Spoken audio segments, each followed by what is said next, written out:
Hola a todos y bienvenidos a la clase de español once again with Senora Davis. Today we're going to be talking about Module 1, Part 2. So if you have not watched Part 1, I do encourage you to go back, watch Part 1, because some of the things we're going to talk about are going to build on that in Part 2. Okay, so we're just focusing on greeting and basic conversations. Okay, so as an introduction, una introducción, we said that was a cognate because it looks like the same word. Here's all the information that you need if you need to get in touch with me. If you want to learn more about me, you can watch my video. It's posted on my YouTube channel.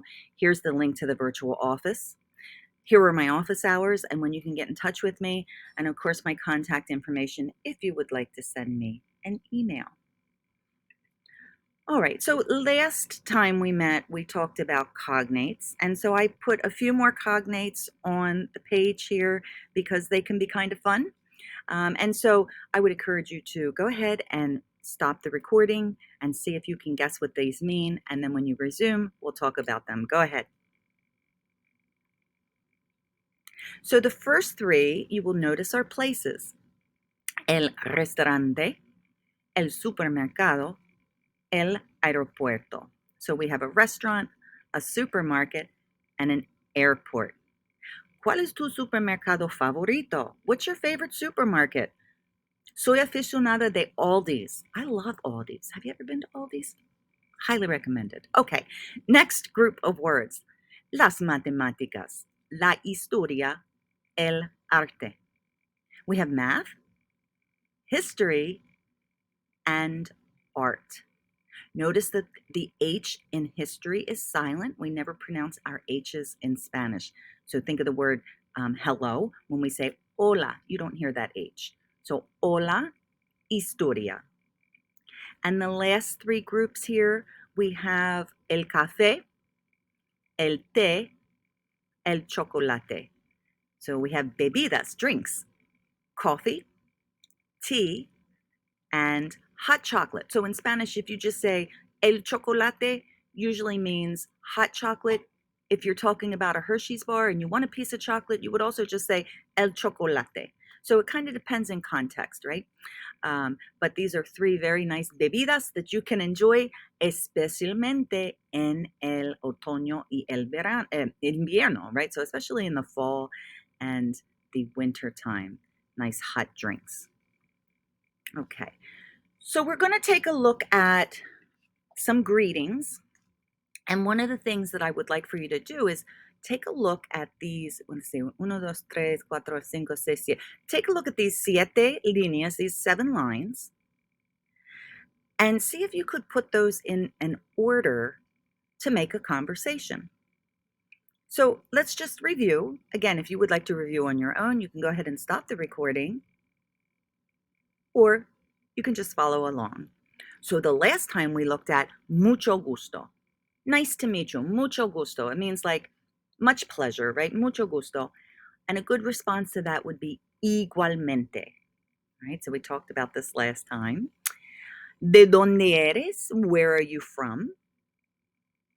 Me llamo, ... So you need a name in there. In my case, me llamo Senora Davis.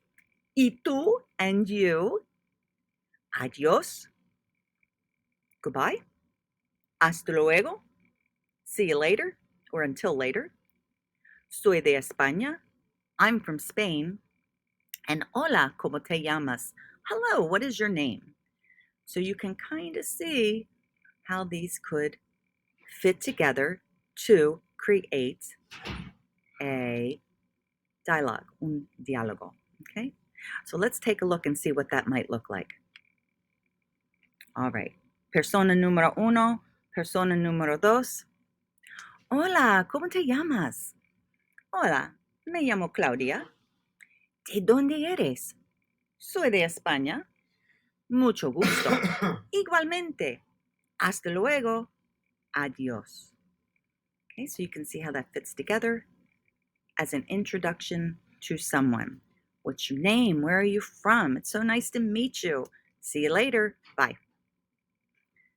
All right, let's take a look at our days of the week. Now, this is new content for us. So, As we go through the days of the week, I want you to guess which planets are, well, which days of the week are named after the planets, right? The planets came first, I suppose. So think about that. I will tell you that out of the 7 days of the week, 5 of them come from planets. The other 2, well, we'll get there in a minute. Okay. So important things to know. So the Spanish week actually begins with Monday, not Sunday. So in English speaking countries or in a lot of part of the world, it's Sunday, Monday, Tuesday, but they always start with lunes or Monday. I kind of always like that because in my mind, the day does start on Monday, right? That's the beginning of the week. And then you truly do have a week end, right? The week end would be Saturday and Sunday because that's the end, right? And also the days of the week are not capitalized like they are in English. So you will see that rule as you continue with your studies. So for example, nationalities, we don't need to capitalize in Spanish. Months of the year, we don't need to capitalize, okay?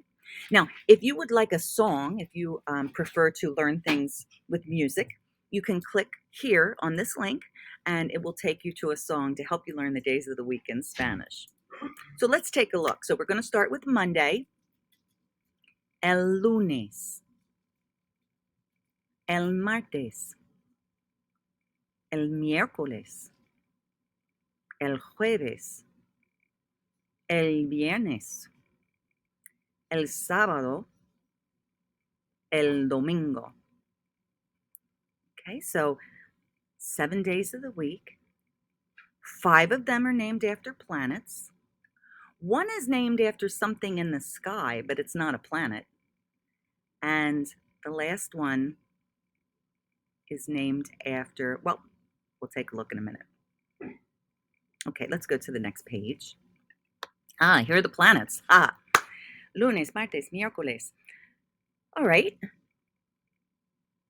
So we'll start with the one that has an object in the sky, but it's not really a planet. No es planeta. So that would be lunes. In the sky, en el cielo, tenemos la luna. La luna. Luna means moon. That's where we get the word Monday. It's actually moon day. So you can take a look at, or you can look at this further if you're interested in that. Okay, so lunes, very popular pet name, right? Luna. It means moon, Luna. That's where we get our word lunatic too, because they used to think that, the moon affected our emotions. So lunatic, Luna, lunes. Okay, the next one is el martes. Marte. So what planet do you think? Those first 3 letters, that's kind of easy. If you were thinking Mars, you would be correct. Mars. Okay. El miércoles. El miércoles. That's a tiny little planet that goes muy rápido, very quickly. If you said Mercury, Mercury, okay. Mercury, you would be correct. All right. El jueves. That's that big planet. Jueves, everybody loves Jupiter. El viernes. That would be Venus. That's Friday. El sábado is Saturn. That's a little difficult one, right? That doesn't really have a T in it, sábado. And then the last one is el domingo, and that just means holy day. El domingo. Okay. So in most, I would say most Christian cultures, Sunday is like the holy day. So you can see why they might have named it that instead of a planet. Okay. All right. Let's move on to the weather. ¿Qué tiempo hace hoy? Now, if you want more weather practice, you can click on there on the link and you can practice more. But some of the most important ones in your course are the ones that I put up here on the board. Okay, so hace buen tiempo. Remember that H is silent. Hace buen tiempo. Hace mal tiempo. Hace calor. Hace fresco. Hace frío. Llueve. And nieva. So those first 5 kind of follow a pattern. and the other two do not.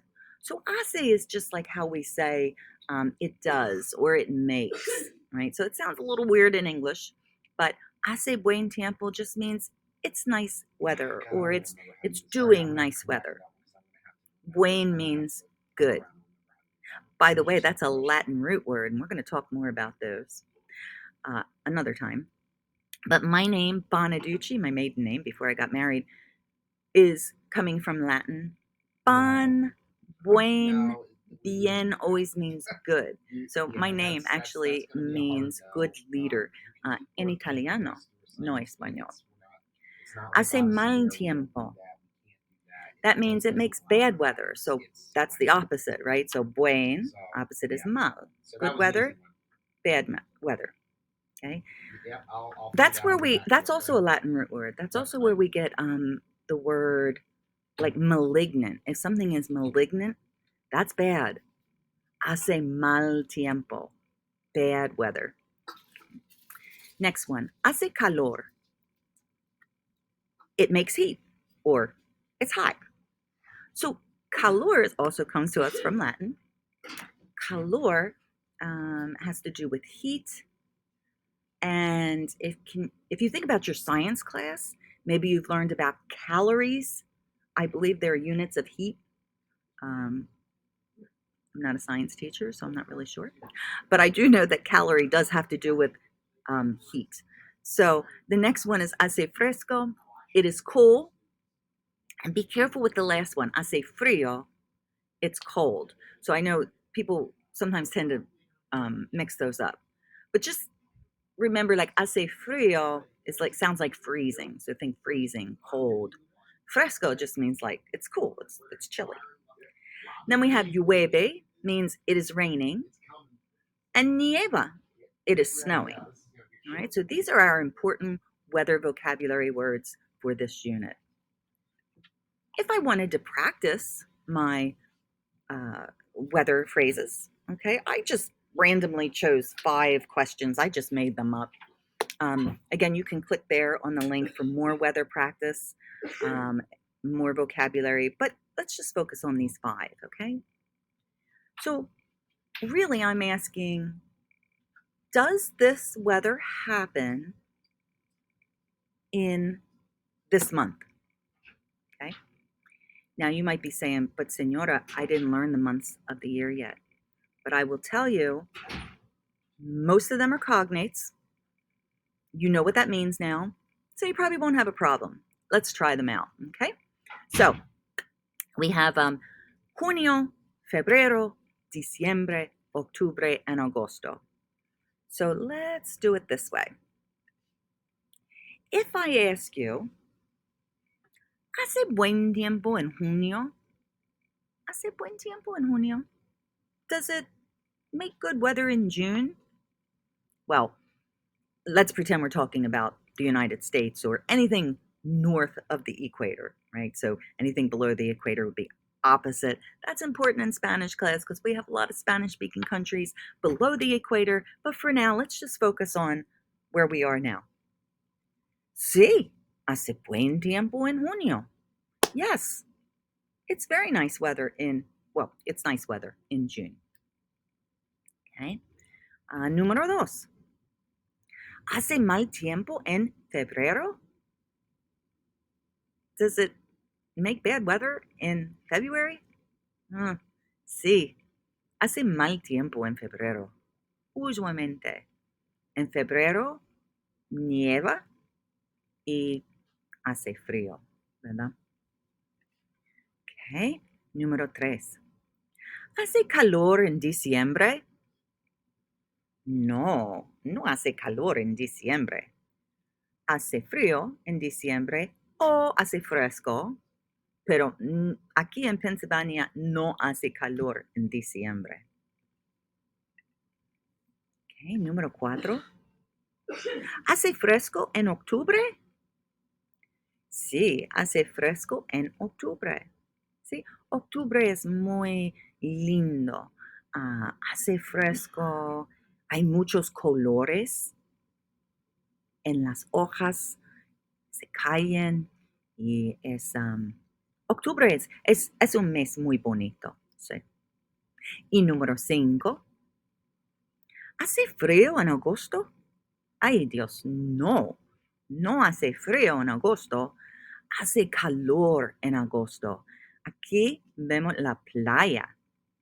Here we see the beach. ¿Cuál es tu playa favorita? What's your favorite beach? Mi playa favorita es Ocean City, New Jersey. Sí, me gusta. Agosto es fantástico, ¿no? Okay, now let's go on to Spain. So I just want to talk a little bit about Spain as is presented in your course, just to kind of round it out for you a bit, right? So if you want to watch a short video about Madrid, you can click the link. It's a good one, and it'll really give you a nice overview of what the city is like. So let's start where Spain, well, I mean, Spain started it all, right? If there were no Spain, there would be no Spanish class. So the Spanish language, of course, comes from Spain. Now, Spain and Portugal make up the Iberian Peninsula. All right, so what we're looking at is we're looking at a map of Europe. And that green, if you can just see that little white dotted line to the left of that, that's Portugal. So Portugal is smaller. And then you have España or Spain, and that's much bigger. But those two countries together make up the Iberian Peninsula. Now, maybe you remember from your social studies class that a peninsula is, oh, let's see if I remember. A peninsula is land that is surrounded by water on three sides. Okay, so you can see that. And where it's connected is to France. I have actually taken a bus through France, up over the mountains, and into Spain right there. La capital de España es Madrid. And the capital of Spain, of course, is Madrid.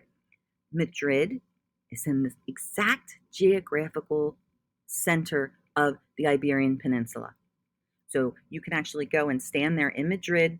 There is a section of sidewalk that you can stand on, and everything in Spain and even Portugal is measured from Madrid because it is like the exact center. So think of like a wheel, and in the center is Madrid, and you can go anywhere from there.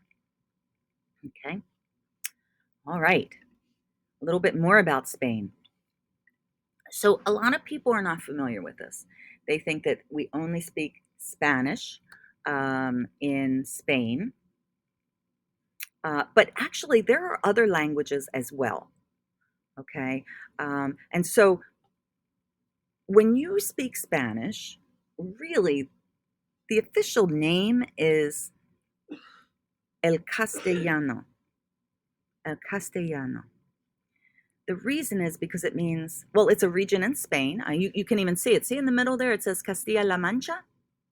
So that variety of Spanish that's spoken there is called Castilian, El Castellano. So that's what we're learning to speak. However, if you just say Español, people know what you're talking about. But if you want to be more specific, El Castellano. Now, up in the top left, you're going to see Galicia. And Galicia is a region of Spain, autonomous. Gallego is spoken in Galicia, the language Gallego, also called Galician. It sounds like Spanish. It does have Latin roots, but it's just a little bit different. Okay, and then on the other side of the country, you can see Catalonia, all right, and they speak Catalan. And to me, that sounds like almost like Spanish and French put together. So you can see how geography really influences the sounds of the language and also like the words that they use. Okay, so Gallego and Catalan, very close to Castilian, but just because you speak Castellano doesn't mean you could necessarily understand Galician and um, Catalonian. Okay? All right. Now, the other language that's spoken is fascinating. I would encourage you to do your own research on this.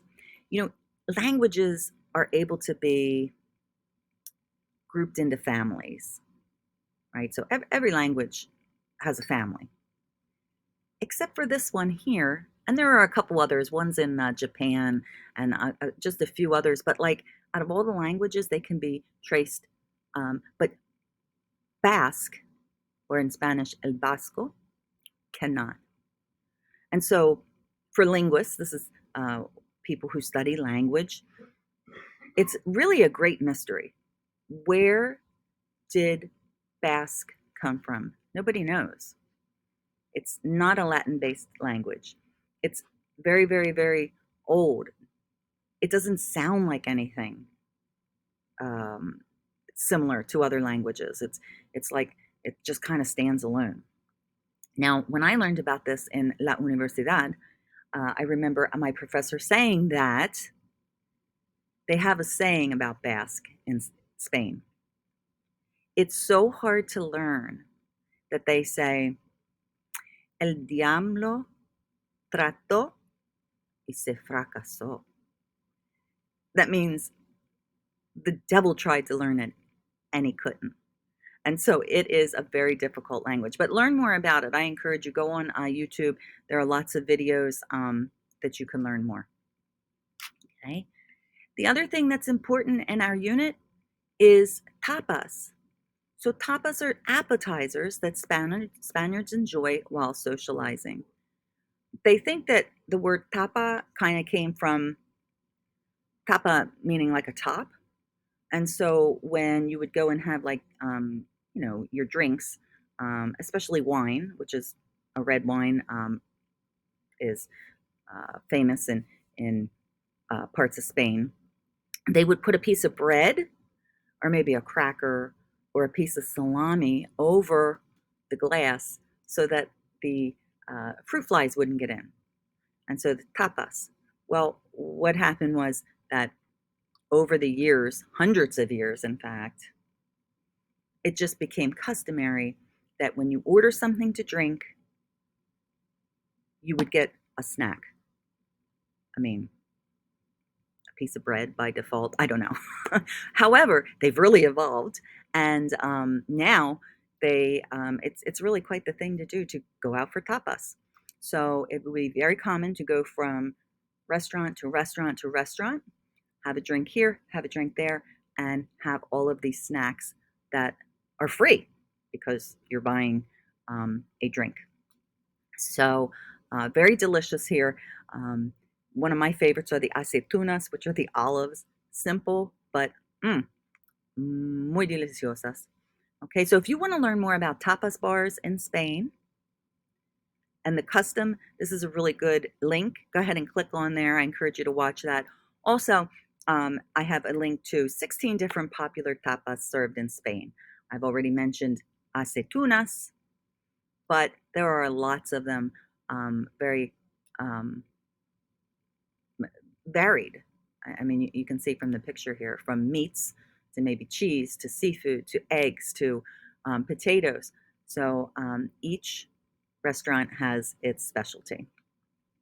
Okay, and then let's take a look at the verb estar. Now, just like we did last time with the verb ser, which means to be, this time we're going to look at the verb estar, which also means to be. Okay, but when we use estar, we use it for feeling, location, condition. So feeling, location, condition, estar. Feeling, location, condition, estar. Say that to yourself and to help you remember when we use it. In this case, we are going to use it for feelings, how we're feeling, okay? So we'll take a look at those. Oh, and notice that the only form of estar that doesn't have an accent mark is the nosotros form, estamos. That does not get an accent mark, but notice everything else does. If you didn't watch my first video and you need to configure the International Keyboard, please refer back to that video to help you do so, because you're going to need be able to make your accent marks. Okay. So here is the verb estar. Estoy, I am. Estás, you are. Está, he or she is. Estamos, we are. Estáis, you guys are. And están, they are. So let's take a look at these. And our first picture, we have un gato. Okay, actually, no, it must be a gato. It must be female, it must be una gata, because it says ella, she is tired. She is tired.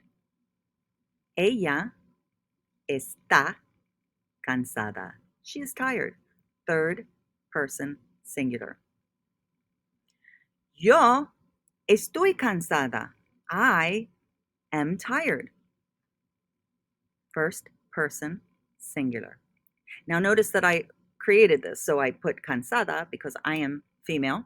And so I need to use the feminine form of tired, cansada. Let's look at these. Ocupado. It means busy. You're occupied. Mi esposo está ocupado. My husband is busy. Mi esposo está ocupado. Now, third person singular, right? Because I could say, my husband is busy or he is busy, but the verb doesn't change. Está. If I want to say that I am not occupied, I'm not busy. Yo no estoy ocupada. And again, see how ocupado for a boy, ocupada for a girl. All right, next one. Enojado. Angry. Okay, now maybe the cat is speaking this time because it's not feminine. So we'll say he's a boy and he's saying, I am angry. Yo estoy enojado. How would we say we are angry? Nosotros estamos enojados. Now notice once we get over to the plural side, we have to make our feelings plural. Enojados. I need an S on the end of there. This will all come. This is all new. We don't really do this in English, so just kind of go with it. Okay? And then this, the last one, he's asking, why are you angry? ¿Por qué estás enojado tú? Why are you so angry? All right, so that's a good one to know.